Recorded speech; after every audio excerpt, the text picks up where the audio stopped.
Season 44, War number 3, and we are up against Legion.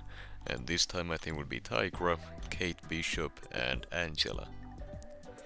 I will be taking Path 1 in Section 1, Path 5 in Section 2, and then for the mini-bosses I will be taking Lady D there on the right side, Gorr and Shocker, and for the final mini-boss island I will be taking Nova there on the right side. All of the path fights will be done with Kate Bishop, and then the mini-bosses are shared by Angela and Tigra. Don't think I've used Angela in War before, so I was a little bit nervous about bringing her in, but she should be just fine for the fights that I am taking with her. Up first we have a Shuri on the personal space regeneration and indomitable nodes, and I am taking this fight with Kate Bishop, starting with the cold snap arrow, or cryo arrow I guess. The idea here is that I'm just gonna outdamage any healing that Shuri might get, and with Kate you don't really need to be close to the opponent either to deal your damage, so the regens will not be able to stack up too high, if at all. I use an advanced power boost to start the fight with a bar of power to get that cold snap ticking early. Just to speed things up, it's not necessary, and as you can see, fight is down in 30 seconds, Kate Bishop just melted Shuri. Now I did make a mistake by eating a portion of Shuri's special 1. I was trying to get my spacing properly so that I could punish the special 1 safely, but I messed it up.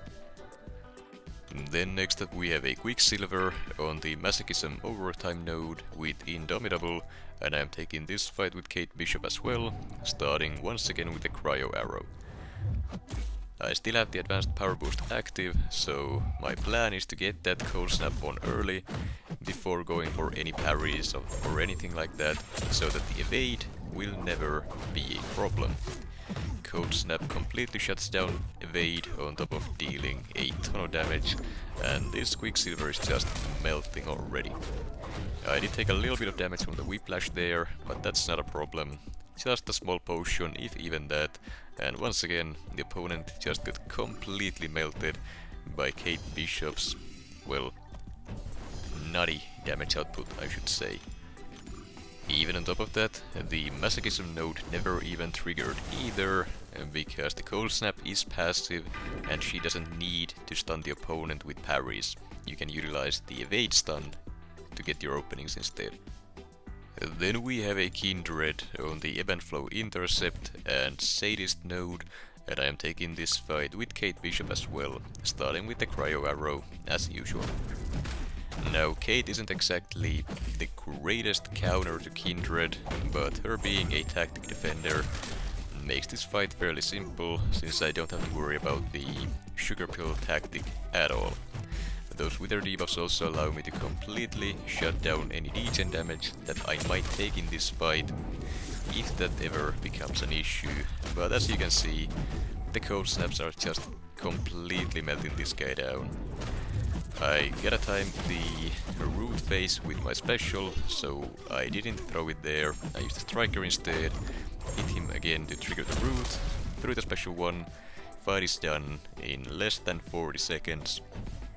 A very fast fight for Kate Bishop, and I knew that it would go alright. I didn't know that she would completely destroy him. Kate Bishop is just super powerful, well, even without the tactics, but especially with them. Now, next up here we have an Absorbing Man on the Ebb and Flow Intercept and Mighty Charge nodes, and I'm taking this fight with Kate Bishop, starting with the cryo arrow as well. And the game plan here is to never bait Absorbing Man Special 2, because him triggering the magma form means that he will be immune to cold snap. So instead, I gotta keep baiting those special 1s and trying not to get any blocked hits, because the burst damage on a refined Absorbing Man through the block is pretty massive. So if I can avoid it, I will try not to block in this fight. Now also whenever I can, I do also tend to counter the special 1 with a heavy attack to shut down the forms as well as the regeneration, but as you can see, you don't really need to do that. The cold snap damage is more than enough to overpower it, and this guy, as well as the previous 3 fights, just got completely melted without any issues at all. Now, in the event that Absorbing Man does get to his special 2, all you gotta do is just either disable it or wait another special 1 and get back to spamming those special 1s for your cold snaps, and the fight should go down without any further problems. Now this next fight here is a Lady D on the Power Snack and 1 too many hits nodes, and I'm taking this fight with Angela. And the reason for that is that once Angela has at least 3 buffs on her, she becomes completely immune to Nullify, or rather, not Nullify, but she reduces the opponent's Nullify ability accuracy, meaning that the Power Snack node will be disabled so long as I can keep those buffs up.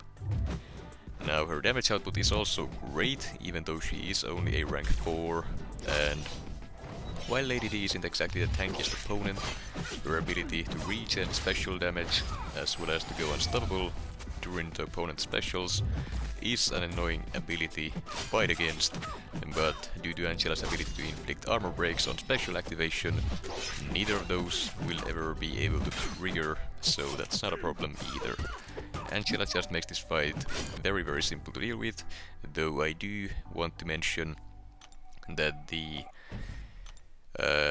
Nullify ability accuracy reduction will not kick in at the very start of the fight, at least in my experience. I'm not sure if that's a bug or something, but even if you use Odin pre-fights, your initial buffs can get nullified, so keep that in mind if you're planning on using her ever in war or in other places. Now next up we have a Gorr on the One Eye Open and Make a Stand nodes, and I'm taking this fight with Tigra.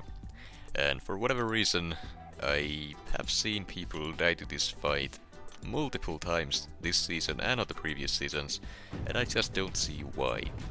You don't need to do anything fancy, just use your basic attacks to corner him, get him to his special 1, then punish the special 1 with your heavy attack, or just simply parry him while the protection is still up and use your heavy attack during that parry stun to remove the protection, and a single special 2.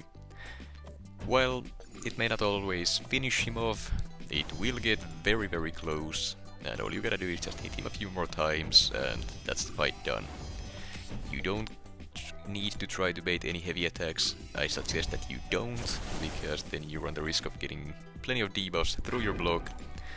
You'll start melting, and you just don't want that. Nothing fancy, basic attacks, corner him, knock him down, special 2, fight is over. And then on to the next fight already. Here we have a Shocker on the Hazard Shift, Incinerate and Shock node along with Aggression Prowess, and I am taking the fight with Angela. And this is where the second part of her Awakened ability comes into play. For every buff on her, she reduces the duration of the opponent's damage in debuffs, so at maxing or close to it, if you have 3 buffs on you, any damage in debuffs will have their duration reduced to 0. And that allows her to take these Hazard Shift nodes without too many issues. Now Shocker also has auto block in his kit, but just like with Nullify, Angela reduces the ability accuracy of auto block based on how many buffs she has as well, so that will never come into play either. Now in this fight I did make a horrible mistake, and I completely forgot about Shocker's unblockable. I got caught off guard by that, and I got stunned, followed by a panic dex, which ended up with me eating a special 1 while he had 4 of those prowesses on him. Luckily Shocker can't crit, so I didn't die from it, but that was quite the scare, and yeah, I'll definitely remember that next time I'm fighting him. Then we have the final fight of this war, a Nova on the Power Efficiency and Missing in Action nodes, and I am taking this fight with Tigra. Now this fight should be very simple with Tigra to begin with. I just gotta bait heavy attacks and punish them with my own, get to those special 2s, use them, and repeat until the fight is over. But this person for whatever reason, placed with recoil masteries, as we saw there with the Gorr earlier, and the fight is just over and done with a single special 2. The recoils ticked him down the rest of the way, and that is the war done. It's not too often you see people place with recoils, but with the new system, I guess it is more common than it used to be. As for the results, we did end up winning the war 10-3. A decent score, I am happy with it, but we really still need to cut down those deaths if we wanna have a chance against some of the more consistent war alliances like Salty and GD40.